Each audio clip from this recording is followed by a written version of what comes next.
पार्वती जी ने भगवान भोलेनाथ जी से कहा था कि तुम मुझे रोज शाम के समय प्रदोष काल में भ्रमण के लिए लेकर जाते हो, मेरे लिए आज्ञा क्या है? शंकर भगवान ने कहा, सुनो पार्वती, मंदिर के अंदर नंदी रहता है। जाने वाला यात्री जब मंदिर में मेरा दर्शन करने आता है तो नंदी के कानों में कहकर जाता है कि शिव जी को मेरे यहाँ लेकर आना। मैं नंदी के अनुसार उनके घर जाता हूँ।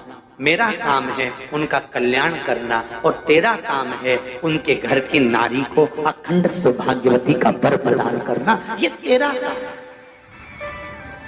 तब पार्वती माता ने कहा, अखंड सौभाग्यवती होने का वर मैं तो दे दूंगी, पर उस समय पर माताएं चूड़ी बदल रही होगी, हाथ से चूड़ी निकाल रही होगी तो मैं वर कैसे दे सकती हूँ? मांग भर रही होगी तो मैं वर कैसे दे सकती हूँ? उस समय पर चूड़ी बिछिया बदला जा रहा होगा तो मैं वर कैसे दे सकती हूँ? उस समय पर झाड़ू लग रही होगी तो मैं लक्ष्मी को वहां कैसे भेज सकती हूँ? आप बताओ। तो शंकर भगवान ने कहा, प्रदोष का समय एक ऐसा समय होता है, शाम का समय ऐसा होता है जिस समय पर केवल शंकर और पार्वती की आराधना का समय होता है। शाम को 4 बजे से लेकर 7 बजे के बीच में शंकर और पार्वती के भ्रमण का समय रहता है। मेरे देवाधिदेव महादेव और माता पार्वती के भ्रमण का समय, भगवान शंकर पार्वती घूमने को निकले।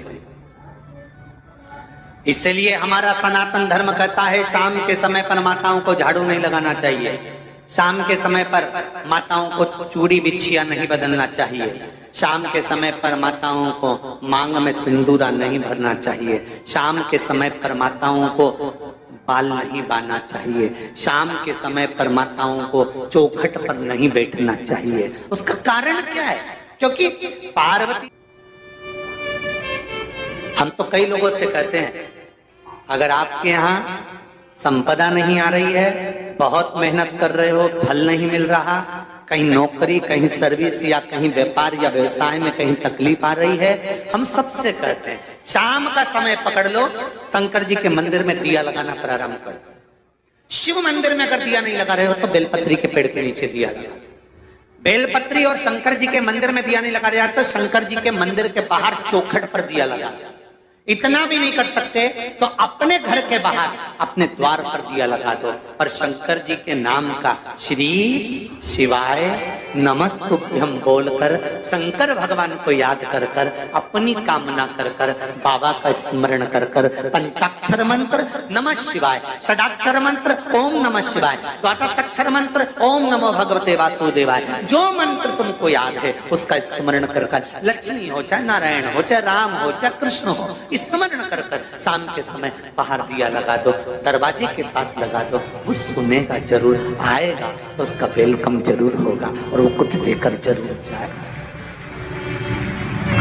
नियम तो बनाओ, उसकी चौखट पर जाकर कहना प्रारंभ।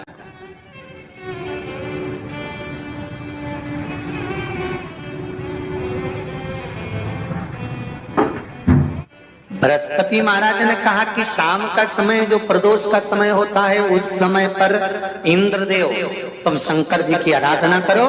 शिव आराधना से शंकर जी जो मार्ग प्रशस्त करेंगे, शिव आराधना से जो शंकर जी कहेंगे वो तुम करना, ठीक है? आराधना करी बाबा भोलेनाथ जी।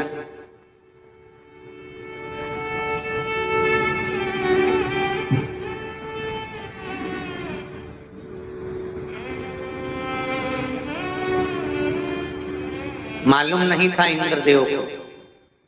बृहस्पति महाराज ने प्रदोष की महत्वता समझाई तो प्रदोष का समय जानकर शंकर जी पर 7 बेलपत्र प्रदोष के दिन इंद्र ने समर्पित कर दी बिना सोचे। कितनी बेलपत्र? 7।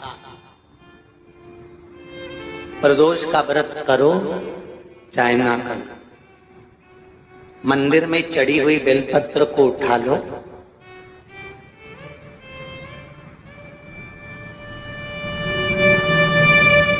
बेलपत्र का ब्रह्म कमल बना लो,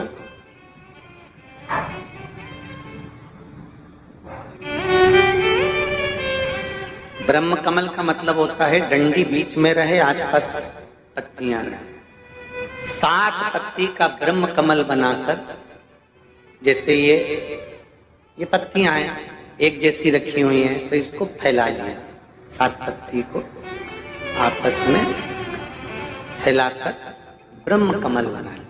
प्रदोष का व्रत करें ना करें, जरूरी नहीं है कि वृक्ष से ही पत्ती लेकर आओगे तो ही शंकर जी को चढ़ाओगे। शिव जी पे से चढ़ी हुई उठाकर धोकर ब्रह्म कमल बनाकर बाबा से विनय कर कर, हे प्रभु आज मैं इस काम के लिए जा रहा हूं, बाबा मेरा यह कार्य है, बोलकर श्री शिवाय नमस्तुभ्यम बोलकर शिवलिंग पर समर्पित कर दो।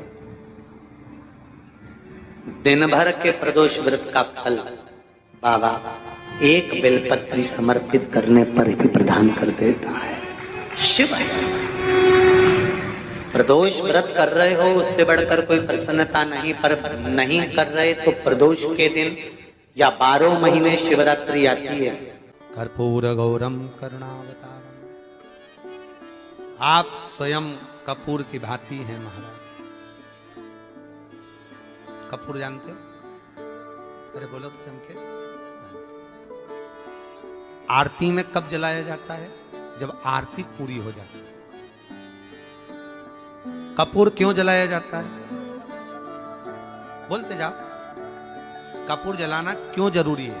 आरती में, यज्ञ में, अनुष्ठान में कपूर की क्या महत्व है? कौन है ये कपूर? कपूर शंकर भगवान को कहा कर्पूर गौरम करुणावतार। आप कपूर की तरह श्वेत है, पर कपूर की तरह आप हैं, क्योंकि कपूर है क्या? जब भगवान राम और कृष्ण ने यज्ञ किया, देवताओं ने आवृत्त यज्ञ किया।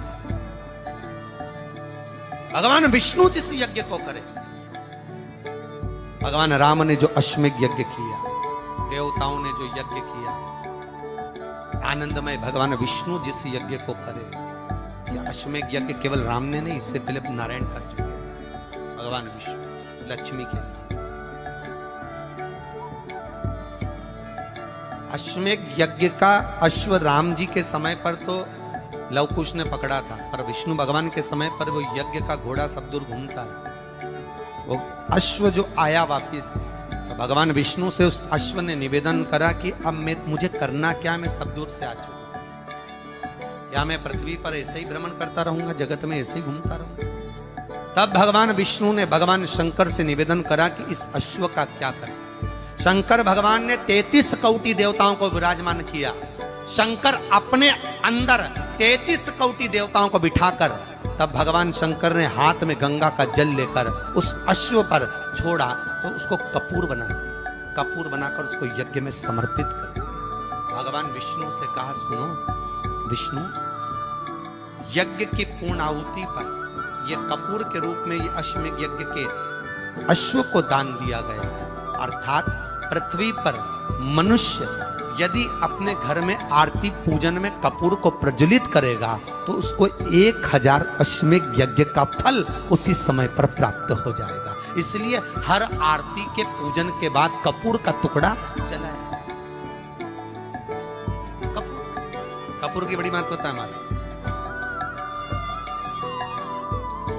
यदि घर में क्लेश मचा हुआ है, बहुत अशांति है, बहुत ज्यादा क्लेश है, बहुत ज्यादा क्लेश, तो कपूर के 4 टुकड़े कर लीजिए और 4 टुकड़े कर कर चारों दिशा में घर में रख दीजिए। कितना भी झगड़ा चल रहा होगा, कितना भी क्लेश मचा होगा, शांति हो जाएगी, अपने आप शांति हो जाएगी 5 या 7 मिनट।